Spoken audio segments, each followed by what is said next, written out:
आज हम लोग इंटीग्रेशन में सीखने वाले हैं कि वो क्वेश्चन जो सब्स्टिट्यूशन से बनता है, ठीक है। तो बहुत सारा इंटीग्रेशन उसके बाद ऐसा है जो डायरेक्ट उसका आंसर नहीं निकाला जा सकता है। पहले हम लोग बेसिक फॉर्मूलाज पढ़ लिए सारा। अब वो बेसिक फॉर्मूला पढ़ने के बाद अब उसका एप्लीकेशन स्टार्ट होगा, ठीक है। तो पहले तो हम लोग सब्स्टिट्यूशन, जो कि ये सबसे बेसिक सा चीज है, ये इंटीग्रेशन में आगे जितना भी इंटीग्रेशन है उसमें ये कहीं भी यूज हो सकता है, ठीक है। ये कहीं भी आ जाता है। तो ये पहले हम लोग को जान लेना पड़ेगा। जब ये हम लोग जान लेंगे उसके बाद एक एक करके टाइप ऑफ इंटीग्रेशन हम लोग पढ़ना स्टार्ट कर देंगे। तो पहले देखते हैं ये इंटीग्रेशन बाय सब्स्टिट्यूशन ये है क्या। तो अगर हम लोगों को ऐसा कोई इस फॉर्म का अगर कोई इंटीग्रेशन मिला है, ठीक है, जहां पे ये कुछ एफ एक्स, ये एफ डैश एक्स से मान लेते हैं, ठीक है, और नीचे यहाँ पे एफ एक्स है।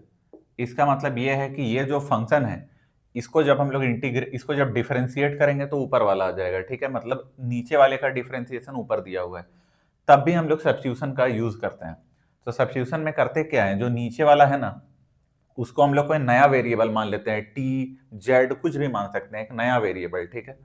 फिर उससे अपने आप सॉल्व हो जाता है। या तो ऐसा भी हो सकता है कि यहाँ पे एफ डैश एक्स है, यहाँ पे रूट ऑफ एफ एक्स है। ऐसा भी टाइप हो सकता है, यहाँ पे एफ डैश एक्स है और यहाँ पे F X whole to the power N है। ये कुछ भी हो सकता है, ठीक है। मतलब इसमें टारगेट ये होता है ना कि अंदर वाले को हम लोग को नया वेरिएबल टी पुट करना पड़ता है, जिससे जब हम लोग डिफरेंशिएट करेंगे और पूरे वेरिएबल को जो जो एक्स में है उसको टी में जब ट्रांसफॉर्म कर देंगे तो ऊपर वाला और नीचे वाला कट जाना चाहिए, ठीक है। बात इतना ही है। और वो कट के कुछ ऐसा फॉर्म आना चाहिए जिसका इंटीग्रेशन हम लोग को मालूम है, ठीक है। तो इसमें सबसे पहले हम लोग कुछ प्रूव करते हैं। अभी तक आप लोग नोटिस किए होंगे कि जो डिफरेंशिएशन हम लोग पढ़े थे वहां जो 6 ट्रिग्नोमेट्रिक फंक्शन होता है, sine cos tan sec cosec और कॉट, ये सारे का डिफरेंशिएशन हम लोग जानते थे। लेकिन इंटीग्रेशन में क्या हुआ, इंटीग्रेशन में हम लोग ये जो 4 है, जो कि टेन है, टेन थीटा, सेक थीटा, ठीक है, कॉट थीटा और कोसेक थीटा, उसका इंटीग्रेशन अभी तक हम लोगों को मालूम नहीं। तो उसको भी हम लोग को याद रखना है, डायरेक्ट याद रखना है, ठीक है। पहले हम प्रूव करके बताते हैं कि कैसे होता है और फिर हम लोगों को रिजल्ट याद रखना है। तो सबसे पहला अगर हम लोग बात करें टेन का, ठीक है, यहाँ पे है टेन एक्स और ये क्या है डी एक्स। इसको अगर इंटीग्रेट करना है तो क्या इसको हम लोग ऐसे लिख सकते हैं, ऊपर में साइन एक्स और नीचे क्या है कॉस एक्स और ये क्या है डी एक्स। अब हम लोगों को पता है कि कॉस एक्स का जो डिफरेंशिएशन है वो क्या है साइन एक्स। अब माइनस भी आएगा तो माइनस साइन नहीं देखना है, बस हम लोग को देखना है कि वो फंक्शन आता है कि नहीं। तो अब हम बता रहे हैं कि वो बाय सब्स्टिट्यूशन हम लोग यूज कैसे करते हैं। तो हम लोग ये वाला जो नीचे का फंक्शन एफ एक्स है इसको हम लोग क्या पुट कर देंगे, कॉस एक्स को क्या पुट करेंगे टी, ठीक है। तो cos x को जब हम लोग t पुट किए तो cos x को डिफरेंशिएट करेंगे तो cos x का डिफरेंशिएशन क्या होता है माइनस ऑफ साइन x। जब इधर डिफरेंशिएट किए तो इधर भी करना पड़ेगा, किसके रिस्पेक्ट में करेंगे x के रिस्पेक्ट में। तो ये आ गया dx। तो फाइनली हम लोग देखें कि ये dx मेरा कितना आया, तो minus of dt upon sine x, यही आ गया। अब हम लोग यहाँ पे इसको पुट करने वाले हैं। तो जब पुट करेंगे तो ये ऊपर जो साइन एक्स है ना, ये साइन एक्स को हम लोग कॉस एक्स को टी माने थे लेकिन साइन एक्स तो वही रह गया, ठीक है। नीचे क्या लिखे टी, फिर ये जो dx है तो dx के प्लेस में अब हम लोग क्या लिख सकते हैं dt अपॉन साइन एक्स, और जो माइनस है इसको हम लोग बाहर लिख लेते हैं। तो ये साइन एक्स क्या हुआ कैंसिल हो गया। बाय चांस अगर कुछ ऐसा टर्म होता जो कैंसिल ना होकर कुछ एक्स्ट्रा टर्म अगर बच जाता तो हम लोग उसको भी यहां से x को t के टर्म में ट्रांसफॉर्म करके लिख देते हैं, ठीक है। मतलब एट लास्ट जब dt dx dt में चेंज हो जाएगा ना तो इसके अंदर में कोई भी x वाला नहीं बचना चाहिए, जो भी x वाला है उसको हम लोग t में ट्रांसफॉर्म करके लिख देंगे, ठीक है। तो ये मेरा क्या हो गया 1/t और ये क्या आ गया dt। अब ये तो लीनियर है इसके रिस्पेक्ट में, तो यहाँ पे वेरिएबल कौन है t और 1/t आ गया, मतलब 1/x dx, तो वो क्या होता है वो होता है ln t, ठीक है। तो माइनस ln t और प्लस क्या लगा देंगे c। अब ये माइनस हम लोग जानते हैं प्रॉपर्टी होता है लॉग का, तो ये है कि मैनिपुलेशन करना है, इंटीग्रेशन तो हो गया, जहां तक मैनिपुलेशन आता है करते जाओ। तो इसको जब पावर मिलेगा तो इसको क्या लिख सकते हैं ln t का पावर -1 और प्लस c। तो इसको ऐसे भी लिखा जा सकता है ln 1/t प्लस c। बहुत बार क्या होता है ना कि बहुत क्वेश्चन अगर हम लोग सॉल्व करें तो ऑप्शन मैच ही नहीं होता है, यहाँ कुछ और दिया रहता है वो ऑप्शन कुछ और दिया रहता है। उस केस में क्या होता है ना कि बहुत बार बुक ऐसा करता है, कांस्टेंट तो हम लोग कुछ भी ले सकते हैं। तो अगर यहाँ पे ln बाई चांस ये 1/t है और यहाँ कांस्टेंट है तो क्या कांस्टेंट को हम लोग ऐसे लिख दें ln, ठीक है, और यहाँ पे लिख देते हैं ln c लिख देते हैं। तो अगर ln है तो बेस तो ही है, तो कॉमन सेंस का बात है।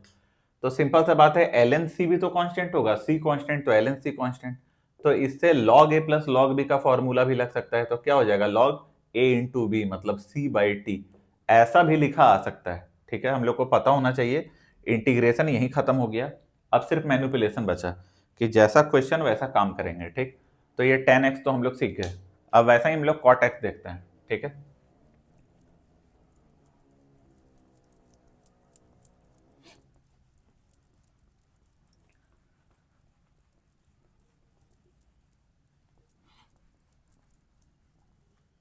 इसका प्रूफ भी आ जाता है, सीबीएसई या तो बोर्ड का एग्जाम होता है ना, तो ये सब का प्रूफ भी पूछ देता है बहुत बार, इसीलिए जानना जरूरी है और हम लोग को इसका रिजल्ट याद रखना चाहिए।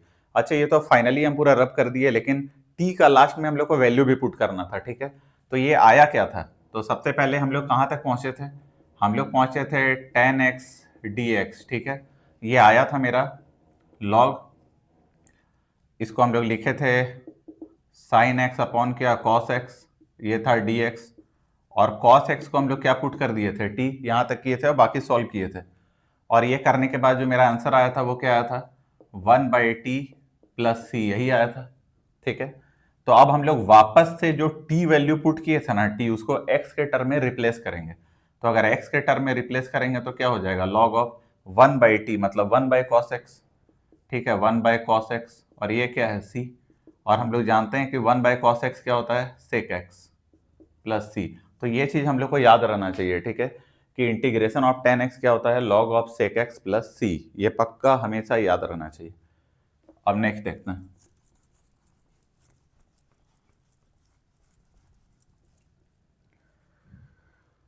सेकेंड हम लोग cot x देख लेते हैं थोड़ा जल्दी से।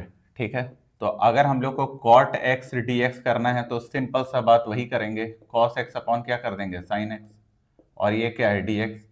अब हम लोग जानते हैं कि नीचे जो sin x है उसको क्या पुट करेंगे t, क्योंकि sin x का डिफरेंशिएशन क्या होता है cos x, यहाँ आ गया cos x और यहाँ आ गया dt अपॉन dx। तो फाइनली dx कितना आ गया 1/cos x, और यहाँ पे क्या dt। अगर इसको यहाँ हम लोग फाइनली रिप्लेस करें तो ये क्या आएगा cos x, नीचे क्या है sin x, लेकिन sin x को हम लोग क्या पुट कर दिए हैं t, तो इसको हम लोग लिख देते हैं t, और dx के प्लेस में क्या लिखेंगे dt अपॉन कॉस एक्स, तो इससे ये कैंसिल आउट हो गया, ये बचा 1/t, और ये क्या है dt। 1/t क्या होता है log t, log t ln t जो बोलना है बोल सकते हो। अब ये t क्या था, तो t था sin x, तो ये फाइनली रिजल्ट क्या आएगा log ऑफ sin x और प्लस c। तो दो रिजल्ट आया। अगर हम लोग tan x को इंटीग्रेट करेंगे तो आता है log ऑफ sec x, और अगर cot x को करते हैं तो log ऑफ sin x। ठीक है, ये बात याद रखना है। कैसे याद होगा, tan का क्या होता है साइन बाई कॉस, तो log नीचे क्या आया cos, और 1/cos क्या होता है sec, और cot का क्या होता है cos अपॉन साइन, तो उसका डायरेक्ट बस साइन बोल देना है। अब जो भी याद क्या करना है, डायरेक्ट इसको तो याद ही करना पड़ेगा, अपना अपना ट्रिक है जैसे लगाओ, लेकिन फाइनली याद होना चाहिए। अब थर्ड एक बार लेते हैं sec x। ठीक है, तो हम लोग जब sec x dx ले रहे हैं तो ये क्या होगा, तो इसमें हम लोग sec x को लिख सकते हैं 1/cos x, लेकिन पता चलेगा कि cos x का कोई डिफरेंशिएशन 1 तो होता नहीं, तो ये सॉल्व ही नहीं हो पाएगा। तो जब सॉल्व नहीं हो पाएगा ना, तो ऐसे क्वेश्चन को क्या करते हैं, अभी जनरली याद कर लो कि हाँ ऐसा किया जाता है। ठीक है, क्योंकि ये कभी कभी ये प्रूफ एग्जाम में भी पूछ देता है कि हम लोग कुछ ऐसे टर्म से मल्टीप्लाई और डिवाइड करते हैं कि हम लोग का कुछ ऐसा फंक्शन सेट हो जाए कि जिसको पुट करने के बाद ऊपर उसका डिफरेंशिएशन मिल जाए। तो उसके कारण क्या करते हैं कि ये है sec x, इसको मल्टीप्लाई और डिवाइड करते हैं किससे, sec x plus tan x से, और डिवाइड भी किससे करेंगे sec x plus tan x। ठीक है, जब हम लोग ऐसा किए मल्टीप्लाई और डिवाइड, तो आपकी बार यहाँ नीचे क्या है, नीचे है sec x plus tan x, तो इसको हम लोग t मान लेते हैं।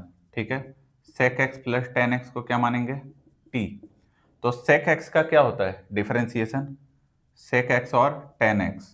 ठीक है, और tan x का क्या होता है sec square x equal to dt upon dx। तो यहां से अगर हम लोग sec x कॉमन लेते हैं तो क्या आएगा sec X plus tan X, ठीक है, equal to D T upon D X. ये वाला सेक एक्स और ये वाला टेन एक्स, इसको पहले लिख दिया और इसको बाद में लिख दिया, ठीक है। अब रिप्लेस करते हैं, तो डी एक्स जब इधर आएगा तो ये पूरा टर्म नीचे चला जाएगा, और अगर नीचे चला गया तो फाइनली मेरे पास क्या आया, तो यहाँ से फाइनल जो रिजल्ट आया मेरे पास वो आया है, ऊपर तो वही रहेगा सेक एक्स और यहाँ पे sec X plus tan X, ठीक है।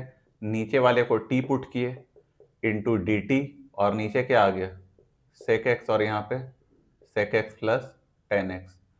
इससे ये पूरा कैंसिल आउट हो गया और बचा क्या, one by T D T, और one by T D T क्या होता है, एल एन टी प्लस सी।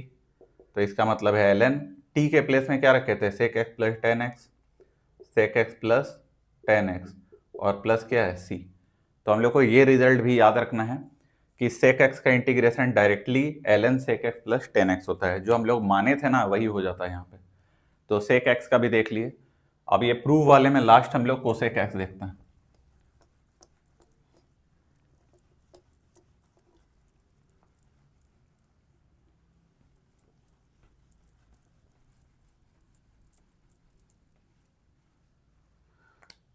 देखो अब फोर्थ हम लोग देखते हैं यहाँ पे cosec x, cosec x D x. तो सिंपल सा बात है कि जब हम लोग को कोसेक एक्स डी एक्स का करना है तो यहाँ वन बाई साइन एक्स होता है, और साइन एक्स का डिफरेंशिएशन वन तो नहीं देता है, तो फिर से कोई नंबर से मल्टीप्लाई डिवाइड करना होगा।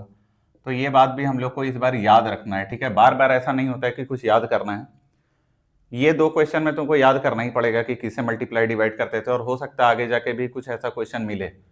तो उसका मतलब रीजन यही है कि हम लोग को कुछ भी करके ऐसा सेट करना पड़ता है नीचे का टर्म जिसका डिफरेंशिएशन ऊपर का दे दे। तो यहाँ पे क्या करेंगे, cosec x minus cot X, ठीक है, और यहाँ भी किससे डिवाइड करेंगे, cosec x minus cot x.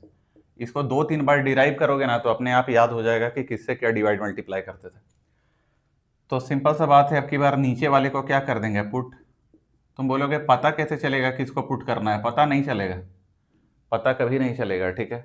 जब तक बहुत प्रैक्टिस नहीं करोगे, एक क्वेश्चन को बार बार प्रैक्टिस करो, ठीक है, तीन चार बार जब प्रैक्टिस होता है ना तो दिखने लग जाता है कि अच्छा चल क्या रहा है। जब पहली बार करोगे तो बस जैसे करवाया जा रहा है उसको कॉपी पेस्ट करो, ठीक है।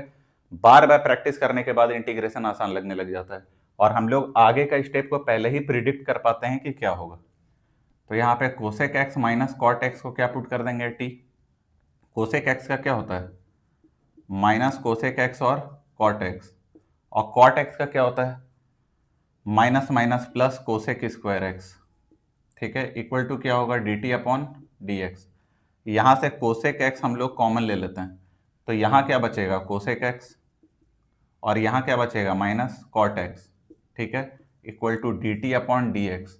डी एक्स इधर आया और ये पूरा उधर चला गया, तो फिर क्या होगा, तो ये होगा कोसेक एक्स, ठीक है, और ऊपर वाला है cosec x minus cot x, और डिवाइडेड बाय क्या माने थे हम लोग, टी इंटू डी टी, और इधर क्या बचा, कोसेक एक्स, और यहाँ cosec x minus cot X. इससे ये पूरा कैंसिल आउट हो गया, तो फाइनली आंसर आया L N T plus C, और हम लोग को पता है कि टी के जगह में क्या होगा, cosec x minus cot x, और प्लस क्या, सी। तो फाइनली ये चार फॉर्मूला हम लोग को याद रखना है, क्या क्या है वो, इंटीग्रेशन ऑफ टेन एक्स होता है L N sec X plus C, और इंटीग्रेशन ऑफ कॉट एक्स क्या होता है, L N sine X plus C. Integration of sec X होता है L N sec X plus tan X plus C, और integration of cosec X होता है L N cosec x minus cot X plus C, ठीक है। ये चारों चीज हम लोगों को याद होना चाहिए।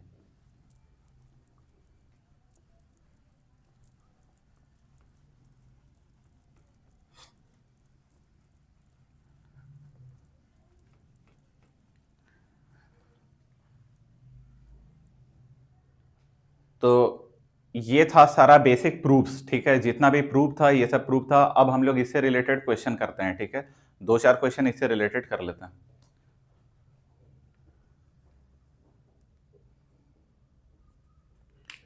सबसे पहला क्वेश्चन ये है, इंटीग्रेशन ऑफ 5x क्यूब, ठीक है, और यहाँ पे 3x का पावर 4 माइनस 4dx। अच्छा ये कैसे पता चलेगा, कैसे सॉल्व करना है, नहीं पता चल रहा है कुछ भी, डायरेक्ट इंटीग्रेशन तो हम लोग ऐसा पढ़े नहीं। लेकिन हाँ, जब हम लोग डिफरेंशिएट करते हैं तो पावर एक कम हो जाता है, तो ये 4 पावर कितना बन जाएगा, 3 पावर। तो लग रहा है हाँ, यहाँ भी 3 पावर है, साइज सब्स्टिट्यूशन हो सकता है। तो नीचे वाले को हम लोग क्या किए, 3x का पावर 4 माइनस 4 को हम लोग t मान लिए। अगर ऐसा माने तो यहाँ कितना हो गया, 12x का पावर 3 और माइनस 4 का क्या होगा, 0, इक्वल टू क्या होगा, dt अपॉन dx। ठीक है, अब जब इसको हम लोग रिप्लेस करेंगे तो 5x क्यूब, इसको रहने देते हैं, नीचे वाले को क्या लिखे थे, t, और यहाँ क्या होगा, dt upon 12x cube. x cube से x क्यूब कट गया, जो कांस्टेंट है वो तो 12, 5/12 कांस्टेंट जो था वो क्या आ गया, बाहर आ गया। अंदर क्या बचा, 1/t और dt। और हम लोग को पता है ये 5/12 1/t का क्या होता है, ln t प्लस c। अब t का जो वैल्यू है वो पुट कर देते हैं, तो 5/12 ln 3x का पावर 4 माइनस 4 प्लस c, यही आंसर होगा। तो ऐसे करने से एकदम सिंपल वे में ये क्वेश्चन क्या हुआ, सॉल्व हो गया। नेक्स्ट क्वेश्चन देखते हैं।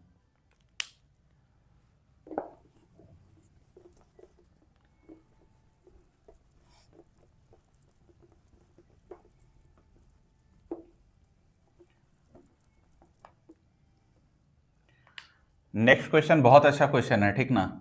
ये अगर पहले कोई सॉल्व नहीं किया है तो हो सकता है सॉल्व ना भी हो उससे। ये है 1/√x प्लस x, और ये क्या है, dx। इसको देखते हैं हम लोग। यहाँ क्या पुट करें, अगर नीचे वाले को पुट करेंगे तो उसका डिफरेंशिएशन ऊपर थोड़ी ना लिखा हुआ है कुछ, के कट जाएगा। तो इसका मतलब इसको थोड़ा सा हम लोग को सिंप्लीफाई करना पड़ेगा। और सिंप्लीफाई क्या करेंगे, हम लोग एक चीज जानते हैं कि √x इंटू √x क्या होता है, x होता है। तो इसका मतलब ये जो x है ना, यहाँ पे 2√x छिपा हुआ है, तो क्या इसको हम लोग बोल सकते हैं √x का होल स्क्वायर। और ऐसे करने से क्या हुआ, 1/√x यहाँ बाहर आ गया और अंदर क्या बचा, 1 प्लस √x, यही बचा। अब हम लोग को पता है √x का डिफरेंशिएशन क्या होता है, तो √x का डिफरेंशिएशन अगर नॉर्मल करना चाहो तो x का पावर 1/2, ठीक है। तो वो क्या होगा, 1/2 में से जो भी है वो पहले आ जाएगा, उसका पावर में से एक माइनस हो जाएगा। तो वैसे करने से अच्छा है कि डायरेक्ट याद करना चाहिए कि √x का क्या होता है, 1/2 √x। ये पहले भी बोले थे कि याद कर लो। तो हम लोग देख रहे हैं कि 1 आ जाता है, 1 मतलब रेसिप्रोकल हो जाता है। रेसिप्रोकल मतलब चांसेस है कि ये कट जाए, तो हम लोग इसको मान लेंगे t, 1 प्लस √x को क्या मानेंगे, t।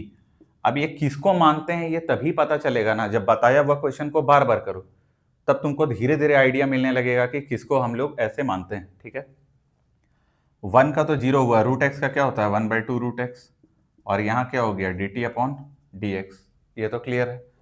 अब जब ऐसा हो गया तो हम लोग यहाँ पे लिखेंगे, ये 1/√x है, बगल वाले को क्या माने थे, t, यहाँ क्या आया था, dt, dx इधर जाएगा तो वो उधर चला जाएगा, तो dt के पहले इधर क्या हो जाएगा, √x dt, और 2 को हम लोग बाहर निकाल दिए तो इससे ये कैंसिल हो गया।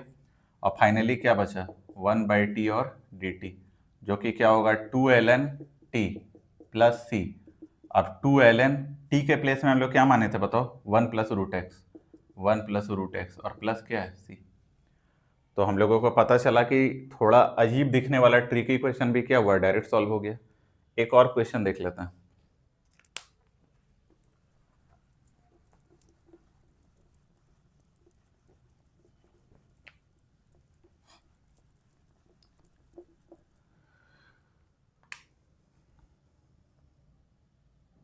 अब क्वेश्चन थर्ड अगर हम लोग देखें तो ये क्या है, ये है integration of cos inverse x to the power 3/2, और यहाँ पे है √ओवर ऑफ 1 माइनस एक्स स्क्वायर, और ये क्या है, dx। अब ये तो आना चाहिए, देखो ये कॉस इनवर्स x होता क्या है। अच्छा, तुम लोग ऐसे भी सोच सकते हो कि जब बहुत कॉम्प्लिकेटेड टर्म आ जाता है ना, एकदम कॉम्प्लिकेटेड, तो जो सबसे फंसा हुआ टर्म होता है ना, सबसे फंसा हुआ टर्म जनरली 90% टाइम उसी को t मानने से तुम्हारा आंसर आ जाएगा। तो सबसे फंसा हुआ टर्म कौन सा है, ये तो रूट के अंदर में, और ये इसका पावर 3/2, तो सबसे ज्यादा फंसा हुआ कौन लग रहा है, यही कॉस इनवर्स x सबसे ज्यादा फंसा हुआ है, तो उसको t मान लो। तो कॉस इनवर्स x को t माने तो इसका डिफरेंशिएशन क्या होता है, -1/1 माइनस एक्स स्क्वायर, ये क्या होता है, dt अपॉन dx। चलो पुट करते हैं, तो ये t का पावर क्या हो गया, 3/2, नीचे क्या है 1 minus x square, into dx इधर जाएगा तो वो उधर मल्टीप्लाई हो जाएगा 1 माइनस एक्स स्क्वायर, और ये क्या होगा dt, एक माइनस बाहर आ जाएगा तो इससे ये कैंसिल हो गया। और फाइनली बचा कितना, माइनस t का पावर 3/2, और ये क्या है dt। और अगर ऐसा हुआ तो इसका इंटीग्रेशन क्या होगा, इंटीग्रेशन डायरेक्ट करते हैं इसको, ठीक ना।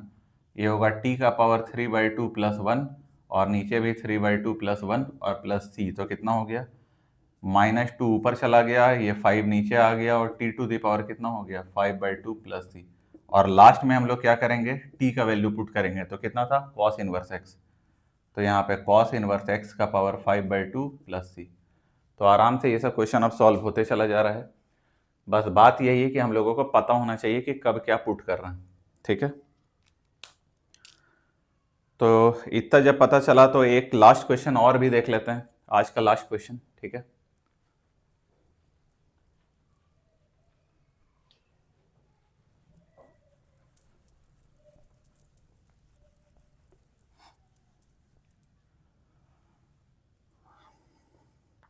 तो इसमें अब 6 नंबर है शायद, ये क्या पता 6 या 7 जो भी है, इसको लिखते हैं। यहाँ कौन है एक्स स्क्वायर और यहाँ पे क्या है cosec square x cube divided by क्या है रूट ओवर ऑफ कॉट का पावर 5 और यहाँ पे एक्स क्यूब और ये क्या है dx।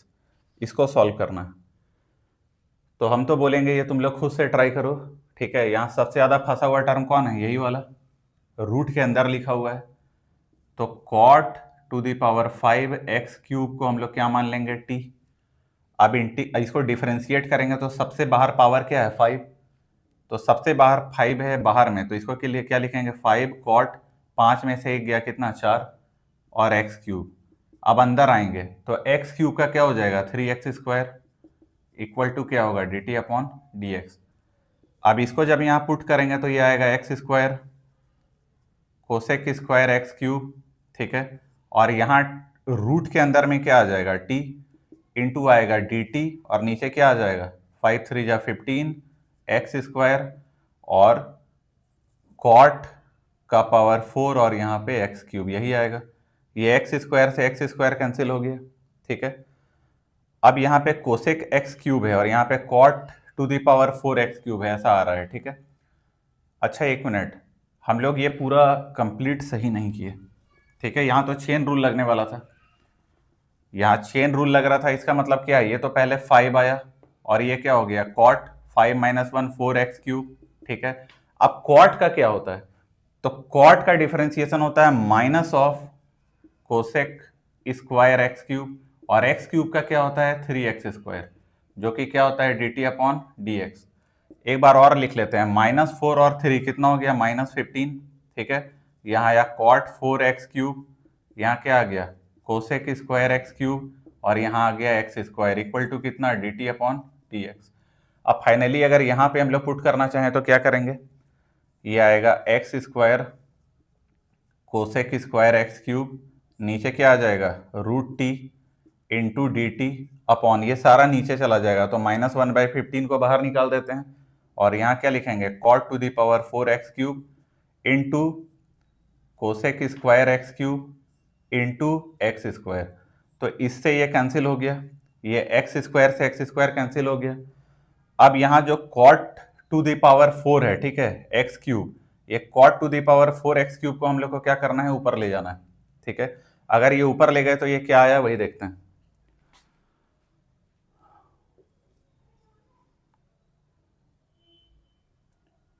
Cot to the power 5 question सही है, तो ये -1 बाय क्या आया 15 और यहाँ पे क्या आ गया dt, इधर है √t, ठीक है।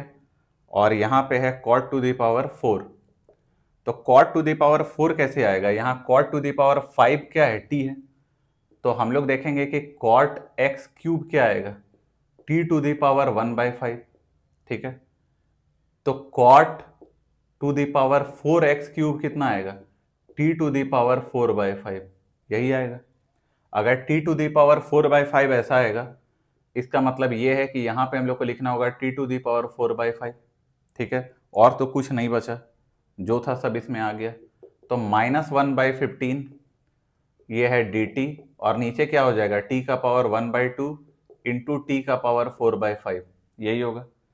और ये होने के बाद ये -1/15 ये dt, t to the power कितना होगा 1/2 प्लस 4/5, नॉर्मल सा बात है दोनों मल्टीप्लाई है तो -1/15, ठीक है, यहाँ आएगा dt, और ये कितना आ जाएगा 5 और 8, तो t टू द पावर नीचे आ जाएगा 10 और ऊपर कितना आ जाएगा 8 और 5 13, और एक बार और इसको ऊपर ले जाके लिखते हैं 1/15, तो आ गया t टू द पावर -13/10, और यहाँ क्या आ गया dt। अब तो ये नॉर्मल क्वेश्चन हो गया, इसको सॉल्व आराम से किया जा सकता है। तो ये -1/15, ठीक है। अब इसके पावर में +1 होगा तो -13 + 1, तो ये कितना बचेगा t का पावर -3/10, डिवाइड भी क्या होगा -3/10 प्लस c। अब t का वैल्यू क्या था, क्वाट का पावर 5x³, उसको यहाँ पे सब्स्टिट्यूट कर दो और आंसर आ जाएगा। तो मेन बात है, हो सकता है इसमें कुछ कैलकुलेशन मिस्टेक हो, वो देख लेना खुद से, लेकिन सॉल्व कैसे किया जाता है वो तो पता चल गया होगा।